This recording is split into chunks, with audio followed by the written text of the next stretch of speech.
지금 나랑 해보겠다는 거냐? 이게 어디서 눈을 그렇게 떠? 어머님, 제발 그만 좀 하세요. 새벽 5시 30분. 알람이 울리기도 전에 눈이 떠지는 것은 지난 8년 동안 몸에 새겨진 지독한 습관입니다. 창밖은 아직 짙은 남색의 어둠에 잠겨 있고 세상은 고요한 침묵 속에 머물러 있지만 저의 하루는 차가운 주방불을 밝히며 시작됩니다. 고무 장갑을 끼기 전 거칠어진 손마디를 가만히 만져봅니다. 예전에는 제법 가늘고 고왔던 손가락들이 이제는 칼질과 설거지에 익숙해져 마디마디가 굵어져 있습니다. 이 손이 지난 세월 동안 차려낸 밥상이 몇 끼나 될까요? 아마 그 숫자를 세어본다면 제 눈물 한 방울쯤은 섞여 있을지도 모르겠습니다. 쌀을 씻는 소리가 적막한 집안에 울려 퍼집니다. 맑은 물이 뽀얗게 변할 때까지 서너 번 정성껏 헹구어내는 이 시간은 저에게 일종의 수행과도 같습니다. 남편 준호 씨는 늘 말하곤 했죠. 당신이 해주는 갓 지은 밥 냄새를 맡아야 진짜 아침이 온 것 같아. 그 달콤한 칭찬 한마디에 저는 피곤함도 잊은 채 매일 아침 7첩 반상을 차려냈습니다. 보글보글 끓어오르는 된장찌개 김 속에서 저는 제가 꽤 괜찮은 아내이자 사랑받는 며느리라고 믿어 의심치 않았습니다. 하지만 그 믿음은 아주 천천히 마치 가랑비에 옷 젖듯 조금씩 무너져 내리고 있었습니다. 저희 시어머니 명자 여사님은 주변에 솜씨 좋은 며느리를 둔 것을 큰 자랑으로 여기셨습니다. 명절이나 제사가 다가오면 동네 사람들에게 제 칭찬을 아끼지 않으셨죠. 우리 둘째가 해오는 저는 시장에서 파는 거랑은 차원이 달라. 얼마나 정갈한지 몰라. 처음에는 그 말씀이 저를 향한 애정인 줄 알았습니다. 인정받고 싶은 욕구가 컸던 저는 그 기대를 저버리지 않으려 더 열심히 요리했습니다. 새벽까지 잠을 설치며 재료를 다듬고 가장 좋은 식재료를 구하기 위해 먼 시장까지 발품을 파는 일조차 저에게는 기쁨이었습니다. 하지만 시간이 흐를수록 어머니의 칭찬은 저를 옥죄는 밧줄이 되었습니다. 칭찬은 곧 당연한 기대가 되었고 기대는 어느새 거절할 수 없는 명령이 되어 돌아왔습니다. 시댁에 행사가 있을 때뿐만 아니라 평범한 주말에도 시어머니는 전화를 걸어 넌지시 말씀하시곤 했습니다. 예, 이번에 형님네 애들이 내려온다는데 내가 저번에 했던 장조림이랑 멸치볶음 좀 넉넉히 해올 수 있니? 애들이 내 손맛 아니면 밥을 안 먹는다더구나. 그 말 한마디면 제 주말은 사라졌습니다. 금요일 퇴근길에 마트에 들러 수십 킬로그램의 고기와 채소를 사고 토요일 내내 뜨거운 가스레인지 불 앞에서 땀을 흘렸습니다. 제 어깨를 누르는 것은 무거운 시장 가방만이 아니었습니다.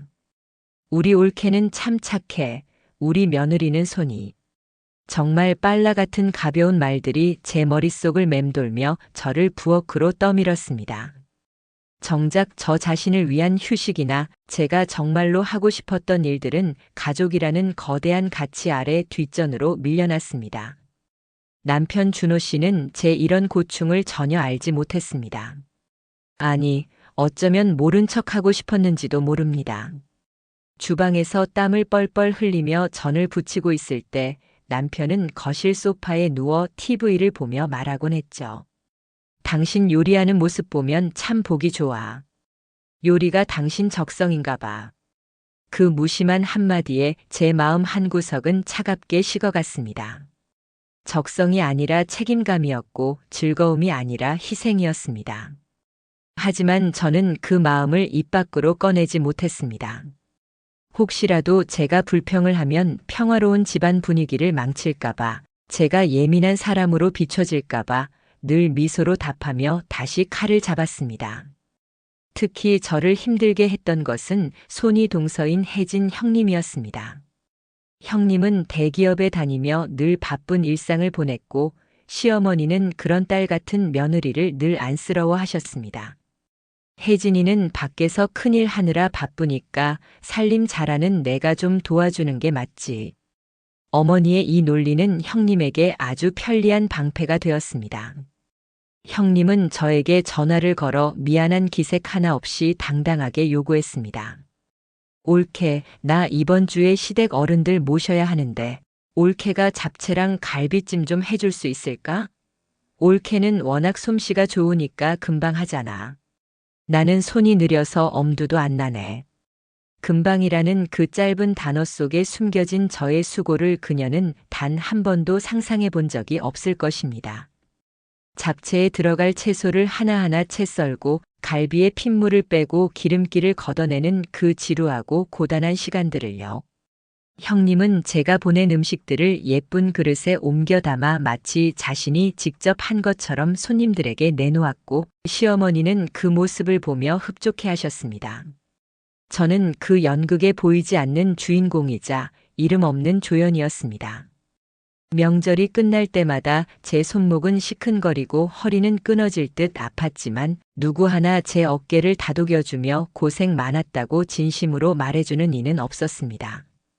가끔은 이런 생각이 들었습니다. 나라는 존재는 이 집안에서 무엇일까? 맛있는 밥상을 차려내는 기계일까? 아니면 갈등을 무마하기 위해 존재하는 감정의 쓰레기통일까? 주방 벽지에 밴 기름 냄새가 제 몸속까지 배어드는 것 같아 샤워기를 세게 틀어보기도 했습니다. 물줄기 속에 섞여 흐르는 눈물을 닦으며 저는 스스로를 위로했습니다. 가족이니까 그럴 수 있어. 내가 조금 더 참고 잘하면 다들 알아줄 거야. 하지만 그 다들 알아줄 날은 오지 않았습니다. 오히려 그들은 저의 희생을 공기처럼 당연하게 여기기 시작했습니다. 어느 날은 시어머니가 친구분들을 집으로 초대하셨습니다. 저에게는 미리 한마디 상의도 없이 당일 오전에 전화를 하셨죠. 오늘 점심에 친구들이랑 집에서 모이기로 했다. 내가 와서 국수 좀 삶고 비빔밥 재료 좀 준비해라. 내 손맛 아니면 대접할 게 없잖니. 친정엄마의 생신이라 미리 약속을 잡아두었다고 조심스럽게 말씀드렸지만 돌아온 대답은 서늘했습니다. 친정이야 나중에 가도 되지만 내 체면이 걸린 일인데 내가 이럴 수 있느냐. 참 너도 유세가 심하구나. 그날 저는 결국 친정엄마의 생신 파티 대신 시어머니, 친구들의 수다 소리를 배경 삼아 주방에서 나물을 볶아야 했습니다. 친정엄마는 서운한 기색 하나 없이 사돈어른 모시는 게 우선이다. 나는 괜찮으니 걱정 말라며 오히려 저를 다독이셨습니다. 그 따뜻한 음성이 제 심장을 찌르는 것 같았습니다. 내 엄마는 이렇게 나를 아끼는데 왜 나는 다른 사람의 체면을 위해 내 엄마의 소중한 나를 버려야 했을까요? 거울 속의 제 얼굴은 어느새 생기를 잃고 찌들어 있었습니다. 화장품 냄새보다 마늘 냄새가 익숙해진 손을 바라보며 저는 제가 잃어버린 것들이 무엇인지 하나씩 헤아려 보았습니다. 결혼 전 저는 하고 싶은 일이 참 많은 사람이었습니다. 외국어 공부를 좋아했고 주말이면 친구들과 등산을 하며 자유를 만끽하던 밝은 사람이었죠. 하지만 지금의 저는 주방이라는 좁은 감옥에 갇혀 누군가의 입맛을 만족시키기 위해 하루를 다 써버리는 무색무취의 인간이 되어버렸습니다. 가족이라는 이름의 굴레는 저를 조금씩 잠식해 들어왔고 저는 그 안에서 숨이 막혀가고 있었습니다. 그럼에도 불구하고 저는 여전히 착한 며느리, 성실한 아내라는 이름의 감옥문을 스스로 걸어 잠그고 있었습니다. 하지만 고여있던 물은 언젠가 넘치기 마련이고 억눌린 감정은 가장 예상치 못한 순간에 폭발할 준비를 하고 있었습니다. 겉으로 보기엔 지극히 평범하고 평온해 보이는 우리 집의 아침 식탁. 하지만 그 아래에서는 보이지 않는 균열이 시작되고 있었습니다. 남편 준호 씨가 밥 한 공기를 뚝딱 비우며 오늘 국이 좀 싱겁네? 라고 가볍게 내뱉은 그 말이 제 마음속 깊은 곳에 가라앉아 있던 서러움의 앙금을 건드린 것이 그 시작이었을지도 모릅니다. 새벽 공기가 유난히 차갑게 느껴지던 그날 아침, 저는 평소와 다름없이 주방으로 향했습니다. 하지만 왠지 모르게 도마 위로 떨어지는 칼날 소리가 평소보다 무겁게 느껴졌습니다. 8년이라는 세월 동안 쌓아온 무수한 참음의 무게가 제 어깨를 짓누르고 있었습니다. 아직은 아무도 모르는, 저조차도 명확히 인지하지 못했던 그 미세한 변화가 제 삶의 물줄기를 바꿀 거대한 소용돌이가 될 것임을 그때는 미처 알지 못했습니다. 균열은 아주 사소한 틈에서부터 시작되었습니다. 아니, 어쩌면 그 틈은 아주 오래전부터 존재했지만 제가 애써 눈을 감고 있었던 것인지도 모릅니다. 남편 준호 씨가 국이 싱겁다며 식탁 한쪽으로 수저를 내려놓던 그날. 이후 저는 제 일상을 지탱하던 가족이라는 단어의 의미를 다시 곱씹게 되었습니다. 하지만 저의 갈등은 금세 해결되지 않았고 오히려 교묘하고도 집요하게 제 삶을 파고들었습니다. 그즈음 손이 동서인 혜진 형님의 요구는 극에 달했습니다. 형님은 이제 아예 매주 목요일 저녁이면 당연하다는 듯 반찬 목록을 메시지로 보내왔습니다. 옳게, 이번 주말에 애들 아빠 친구들이 집으로 오기로 했어. 저번에 해준 겉절이가 인기가 너무 좋아서 그런데 이번에도 한 통만 부탁해. 아, 그리고 애들 먹을 소고기 무국도 좀 넉넉히. 옳게, 국물 맛은 내가 도저히 흉내를 못 내겠어. 칭찬을 섞은 그 무례한 요구를 받을 때마다 제 가슴 한구석은 날카로운 것으로 긁히는 듯한 통증이 느껴졌습니다. 형님이 말하는 그 흉내 낼 수 없는 맛을 위해 제가 얼마나 많은 밤을 지새우며 육수를 내고 기름기를 일일이 걷어내는지 그녀는 알지 못했습니다. 아니, 알 필요조차 없다고 생각했겠죠. 제 노동력은 그녀에게 클릭 한 번으로 집 앞까지 배달되는 신선식품 서비스보다 조금 더 정성스럽고 훨씬 더 값싼 자원이었을 뿐이니까요. 한 번은 시어머니 생신을 앞두고 시댁 식구들이 단체 채팅방에서 메뉴를 정하고 있었습니다. 형님은 저는 이번에 프로젝트 마감이 겹쳐서 도저히 음식을 도울 시간이 안 되네요. 대신 제가 근사한 케이크랑 와인을 준비할게요. 음식은 우리 솜씨 좋은 올케가 고생 좀 해줘야겠어. 올케 괜찮지? 라고 올렸습니다. 남편은 그 밑에 우리 마누라 전공이잖아. 걱정 마 형수님이라는 철없는 댓글을 달았습니다. 저는 휴대폰 화면을 멍하니 바라보았습니다.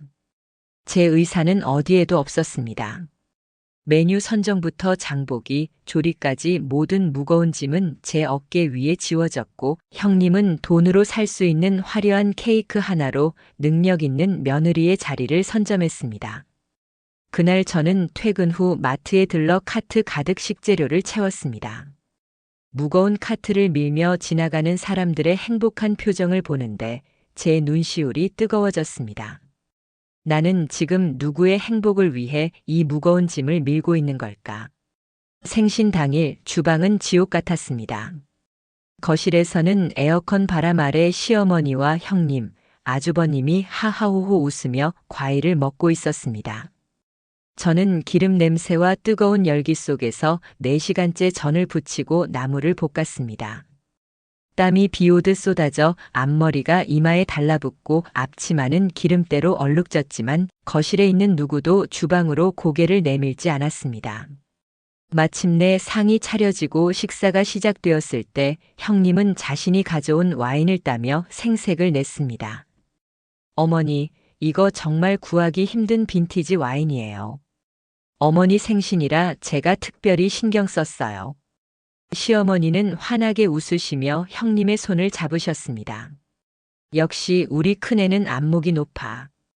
일하느라 바쁜 와중에도 이런 걸 다 챙기고. 고맙다 얘.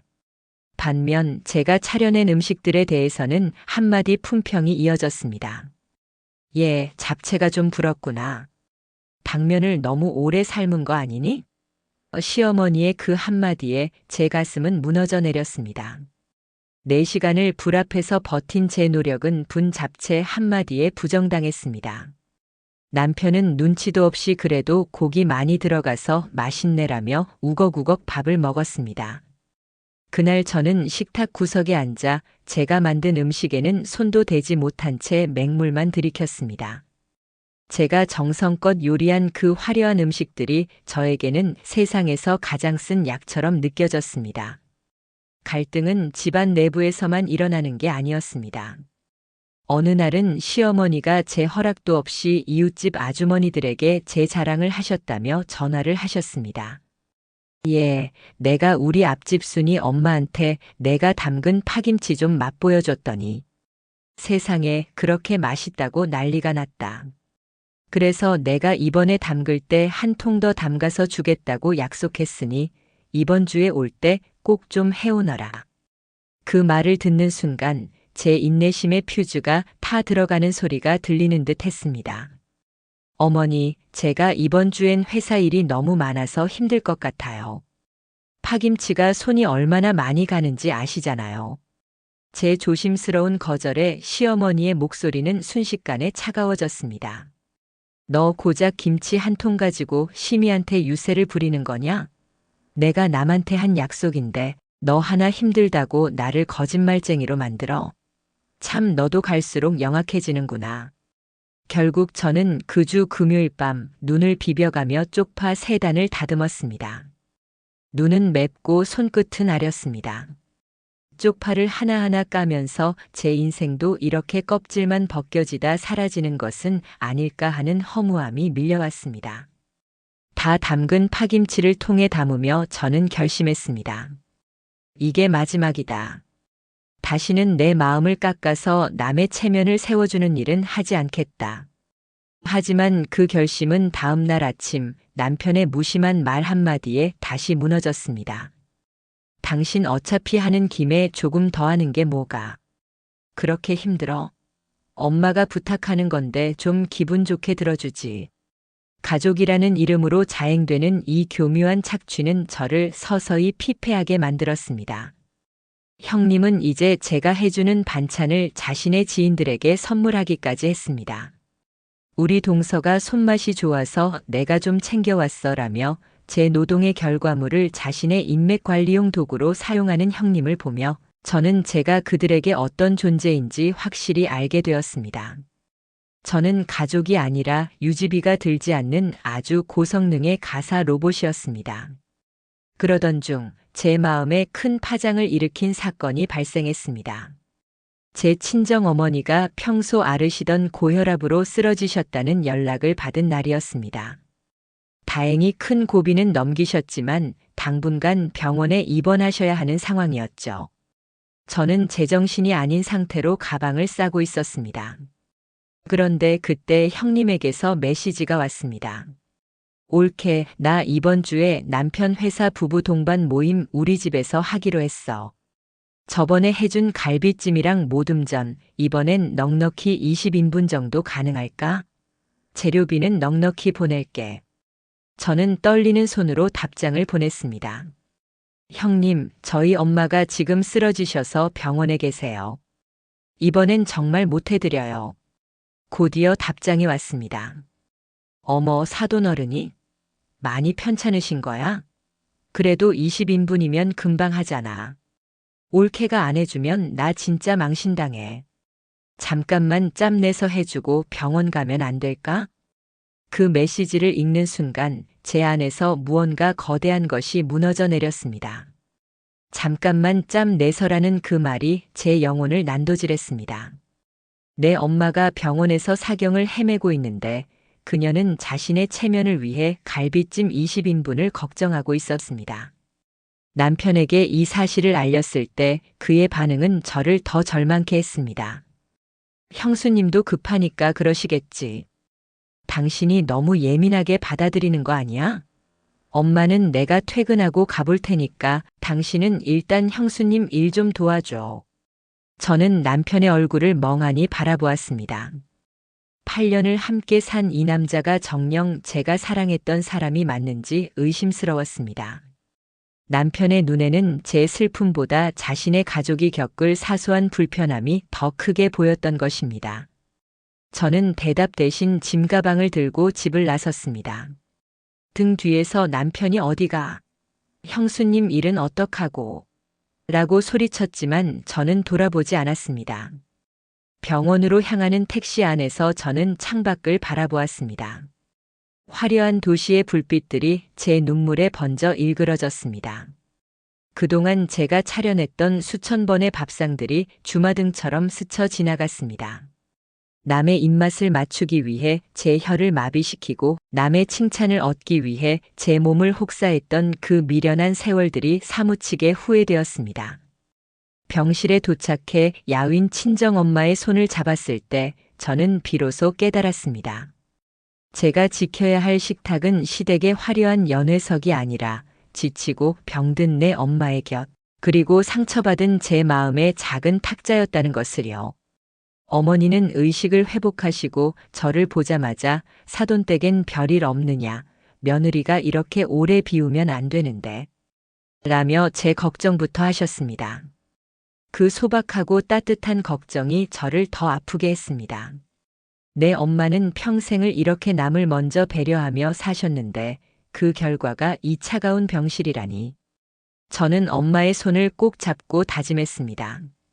다시는 엄마를 외롭게 하지 않겠다고, 그리고 다시는 나 자신을 누군가의 소모품으로 내던지지 않겠다고요.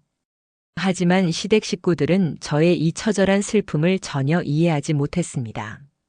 병원에 있는 저에게 형님은 결국 안 해주겠다는 거야? 옳게 정말 실망이다라는 문자를 보냈고, 시어머니는 사돈 좀 편찮으시다고 집안일을 나 몰라라 하는 게 제정신이냐며 호통을 치셨습니다. 남편은 적당히 하고 들어와. 집안 꼴이 말이 아니야라며 자신의 불편함을 호소했습니다. 그들의 말 한마디 한마디가 저에게는 독화살이 되어 날아왔습니다. 하지만 예전처럼 아프지는 않았습니다. 오히려 그들의 무례함이 선명해질수록 제 마음속의 안개는 걷히기 시작했습니다. 제가 그동안 사랑이라고 믿었던 것들, 가족의 평화라고 믿었던 것들이 사실은 저 한 사람의 일방적인 희생 위에 세워진 거대한 가짜 성이었음을 이제는 똑똑히 볼 수 있었습니다.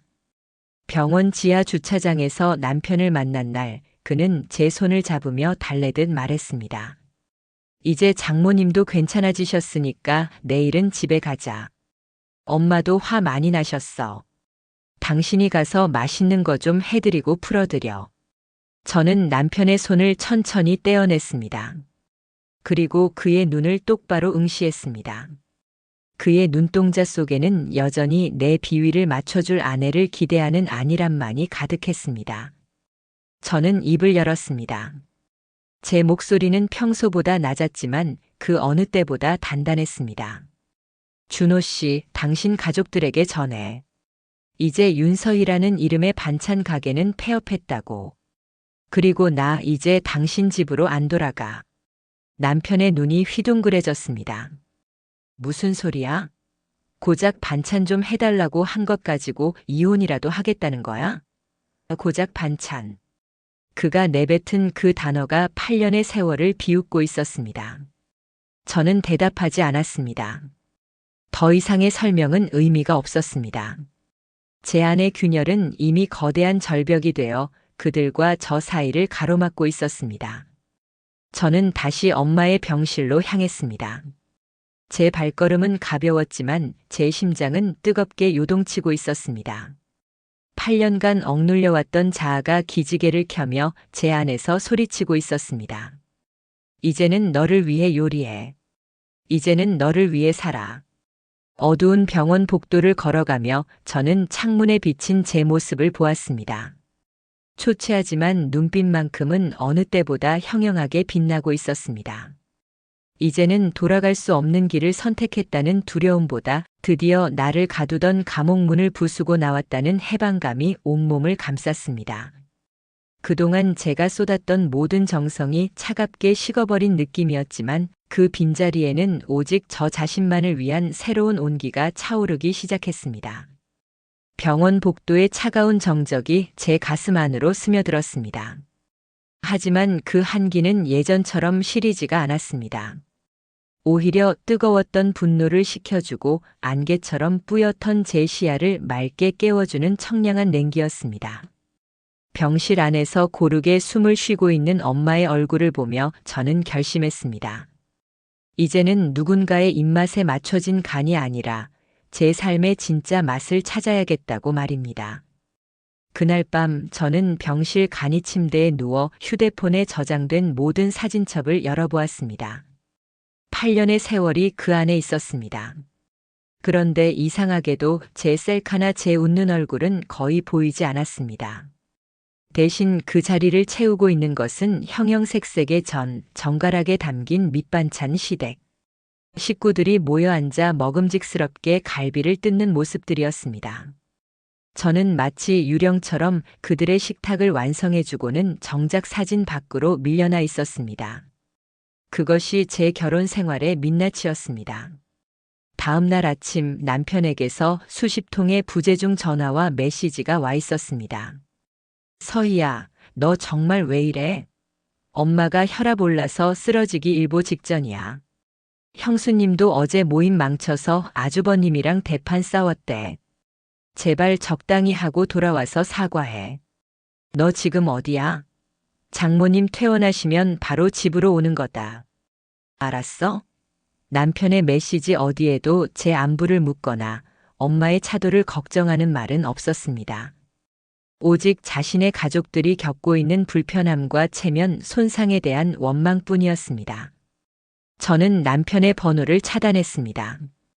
뒤이어 걸려오는 시어머니와 형님의 번호도 하나하나 차단 목록에 올렸습니다. 손가락 끝에 힘을 주어 차단 버튼을 누를 때마다 제 영혼을 갉아먹던 사슬이 하나씩 끊어지는 기분이었습니다. 8년 전 처음 결혼했을 때 저는 그들이 제 진짜 가족이 되길 원했습니다.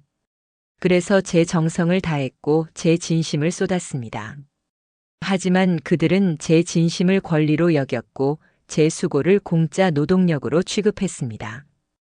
어머니가 퇴원하시던 날 저는 남편에게 아주 긴 메시지를 하나 남겼습니다. 준호 씨, 나 당신 집으로 안 가. 아니, 우리 집으로 안 간다는 말이 더 정확하겠네. 그 집 주방에서 나는 죽었어. 당신이 고작 반찬이라고 말했던 그 시간들이 내게는 영혼을 깎아먹는 형벌이었어. 협의 이혼 서류 보낼 테니까 도장 찍어. 싫다면 소송이라도 할 거야. 증거는 차고 넘쳐.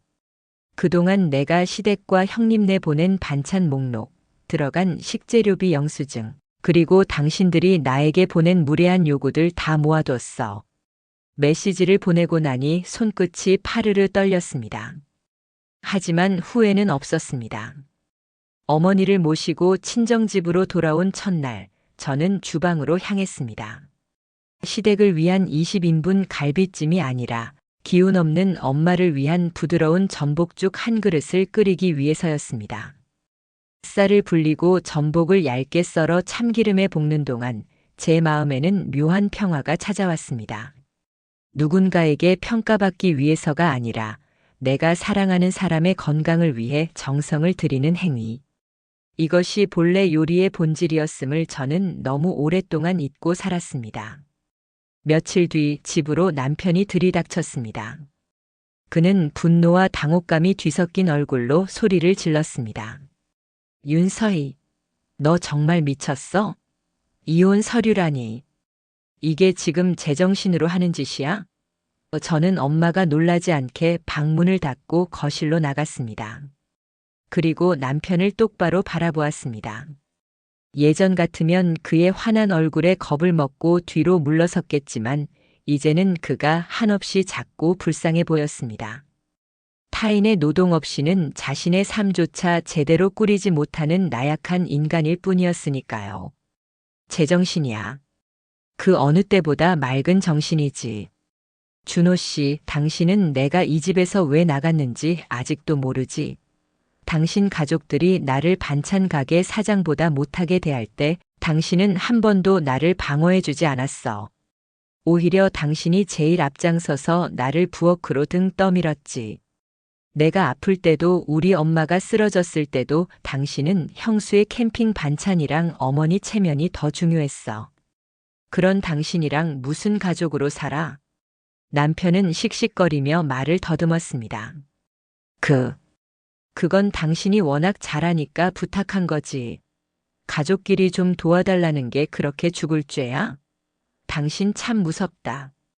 8년 동안 어떻게 그런 독한 마음을 품고 살았어? 독한 마음. 저는 헛웃음이 나왔습니다. 독한 마음은 내가 아니라 당신들이 가졌던 거야. 한 사람의 인생을 통째로 주방에 가둬두고 단 한 번의 진심 어린 고맙다는 말조차 인색했던 당신들. 이제 그만해. 나 이제 당신 반찬 셔틀도 시댁 식구들 감정 쓰레기통도 안 해. 법정에서 보자. 남편이 돌아간 뒤 시어머니에게서 모르는 번호로 전화가 왔습니다. 받자마자 소리를 지르시더군요. 너 인연. 내 아들 앞길 망치려고 작정을 했구나. 내가 감히 누굴 가르치려 들어. 당장 와서 무릎 꿇지 못해. 저는 아주 침착하게 대답했습니다. 어머니, 이제 그런 협박 안 통해요. 제가 지금까지 해드린 음식들 가격으로 환산해서 청구하지 않는 것만으로도 감사하게 생각하세요. 그리고 형님한테 전하세요. 본인 시댁 어른들 대접할 음식은 본인이 직접 하시라고요. 아니면 사서 하시든지요. 전화를 끊고 번호를 또 차단했습니다.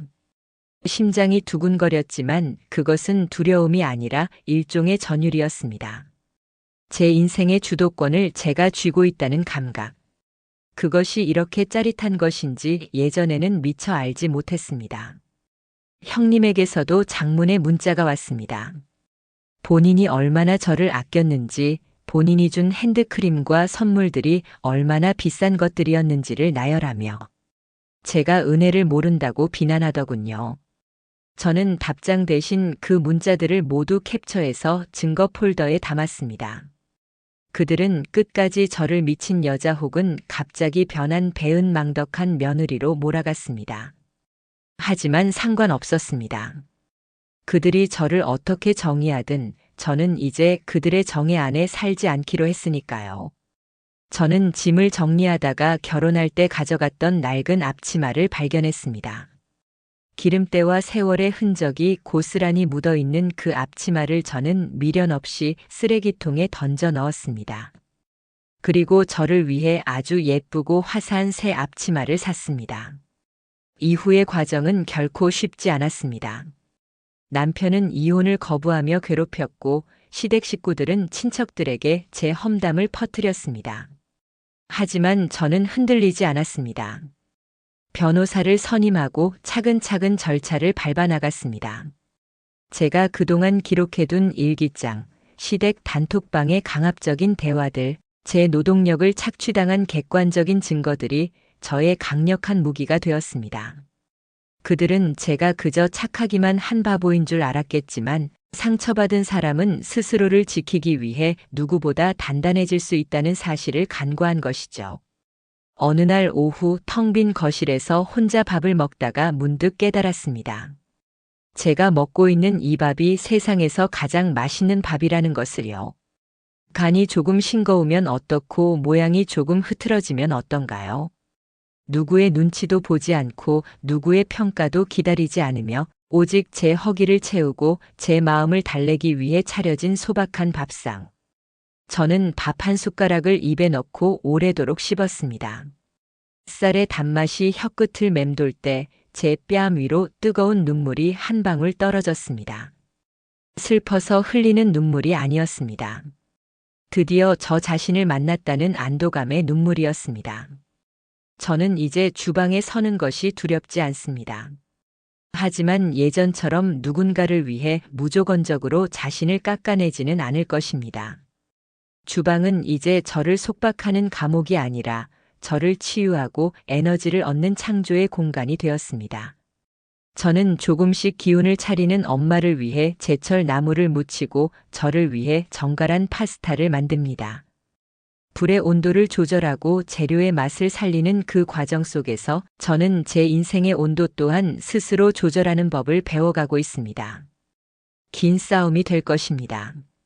하지만 저는 이미 이겼다는 것을 압니다. 제 마음속에서 그들을 이미 깨끗이 비워냈으니까요. 8년이라는 긴 터널을 지나 저는 이제야 진짜 빛이 들어오는 입구에 서 있습니다.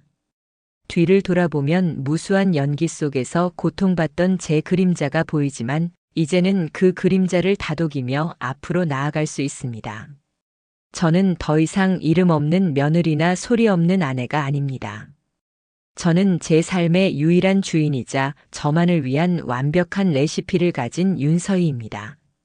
결국 이혼 서류에 도장이 찍히기까지는 꼬박 1년이라는 시간이 걸렸습니다. 남편은 끝까지 반찬 좀 해달라고 한 게 무슨 이혼 사유냐며 억울해했지만 법원은 지난 8년간 기록된 시댁 식구들의 강압적인 언행과 저의 일방적인 희생, 그리고 제가 친정엄마의 병간호조차 방해받았던 정황을 무시하지 않았습니다. 판결이 확정되던 날 법원 문을 나서며 마신 공기는 생전 처음 맡아보는 것처럼 달콤하고 시원했습니다. 시어머니는 마지막까지 저를 저주하며 너 같은 건 어디 가서도 환영받지 못할 거다라고 말씀하셨습니다. 형님 또한 올케 때문에 우리 집안이 풍비박산 났다며 끝내 사과 한마디 없었죠. 하지만 신기하게도 그들의 독설이 더 이상 제 마음을 찌르지 않았습니다. 이제 그들은 제 인생이라는 책의 완결된 챕터에 불과했으니까요. 저는 그들을 미워하는 데 쓸 에너지조차 아까워 조용히 그들의 모든 연락처를 삭제하고 차단했습니다. 저는 친정엄마와 함께 작은 아파트로 이사를 했습니다. 거창한 가구도 화려한 장식도 없었지만 그 집에서 가장 공을 들인 곳은 역시 주방이었습니다. 하지만 예전의 주방과는 공기부터 달랐습니다. 시댁 식구들의 입맛을 맞추기 위해 맵고 짠 양념들이 가득했던 선반에는 이제 제가 좋아하는 은은한 허브 향신료와 담백한 오일들이 자리를 잡았습니다. 어느 주말 오후였습니다. 창문을 통해 들어오는 따스한 햇살을 받으며 저는 엄마와 식탁에 마주 앉았습니다. 메뉴는 아주 간단했습니다.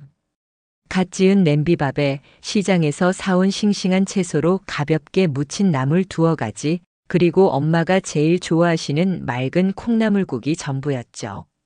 엄마는 국물을 한 모금 드시더니 제 손을 가만히 잡으셨습니다. 서희야, 국이 참 달다. 내 마음이 편해지니까 음식 맛도 이렇게 편해지는구나. 그 말을 듣는 순간 가슴속 깊은 곳에서 뜨거운 것이 울컥 치밀어 올랐습니다.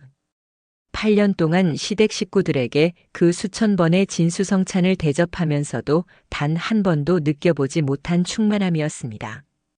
화려한 갈비찜도 손 많이 가는 잡채도 없었지만 그 소박한 콩나물국 한 그릇이 제 지난 세월의 허기를 단숨에 채워주는 것 같았습니다. 요리는 누군가를 굴복시키거나 자신의 체면을 세우기 위한 도구가 아니라 사랑하는 사람과 나 자신을 보듬어주는 대화여야 한다는 것을 비로소 온전히 이해하게 된 순간이었습니다.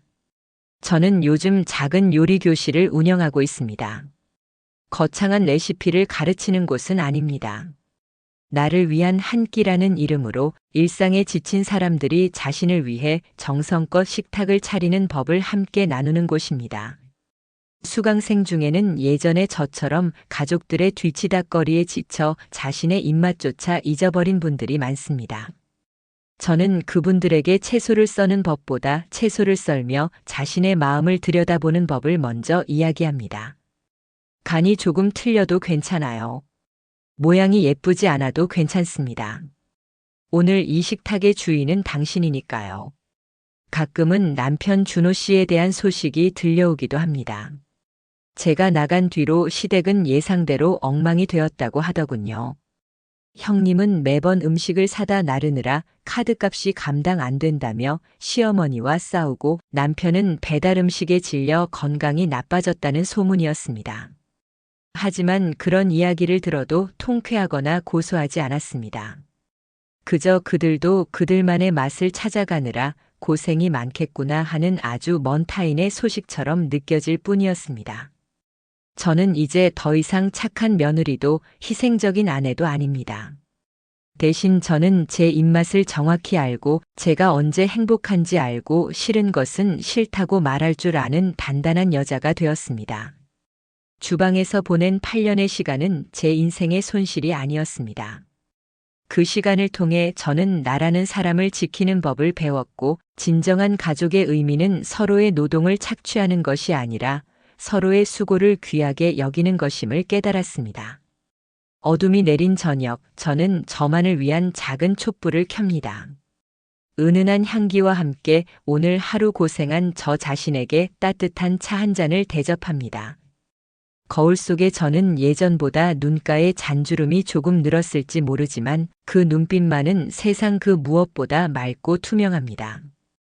누군가의 인정에 목말라 하던 갈증은 사라졌고 제 안에는 스스로를 사랑하는 마음이 샘물처럼 차오르고 있습니다. 인생이라는 긴 식탁 위에는 앞으로도 수많은 맛이 오르내릴 것입니다. 때로는 쓰디쓴 실패의 맛도, 때로는 눈물 나게 짠 시련의 맛도 있겠죠. 하지만 저는 두렵지 않습니다. 저에게는 이제 저만의 레시피가 있고 어떤 맛이 오더라도 담대하게 마주할 용기가 있기 때문입니다. 혹시 여러분 중에도 누군가를 위해 자신의 영혼을 갈아 넣으며 텅 빈 식탁 앞에 홀로 앉아 계신 분이 있나요? 가족이라는 이름의 무게에 짓눌려 자신이 무슨 맛을 좋아하는지조차 잊어버리지는 않으셨나요? 그렇다면 잠시만 칼을 내려놓고 자신에게 물어봐 주세요. 오늘 내가 정말 먹고 싶은 것은 무엇일까? 그 대답을 찾는 순간이 바로 당신의 진짜 인생이 시작되는 순간입니다. 남들의 기대를 저버리는 것을 두려워하지 마세요. 당신이 당신 자신을 저버리는 것이 훨씬 더 무서운 일이니까요. 조금은 이기적이어도 괜찮습니다. 당신의 식탁이 오직 당신만의 온기로 가득 차오를 때 비로소 주변 사람들도 당신의 진정한 가치를 보게 될 것입니다. 오늘 밤 저는 아주 깊고 편안한 잠에 들 것 같습니다. 내일 아침 눈을 뜨면 또다시 창가로 햇살이 내리쬐겠죠. 저는 기분 좋게 기지개를 켜고 다시 주방으로 향할 것입니다. 그곳에서 저는 가장 신선한 재료로 가장 정성스러운 마음으로 세상에서 가장 소중한 나를 위한 축제를 준비할 것입니다. 지금까지 제 긴 이야기를 들어주셔서 진심으로 고맙습니다. 저의 이 소박한 고백이 여러분의 마음 한구석에 작은 불씨가 되어 여러분 각자의 식탁이 조금 더 따뜻하고 당당해지기를 빌어봅니다. 여러분은 그 자체로 충분히 아름답고 충분히 대접받을 자격이 있는 분들입니다. 부디 타인의 입맛에 자신을 맞추지 마세요. 당신만의 고유한 맛을 사랑하며 오늘 하루도 당신답게 맛있게 살아가시길 응원합니다. 안녕히 주무세요. 그리고 내일은 오늘보다 더 당신 자신을 사랑하는 하루가 되길 바랍니다.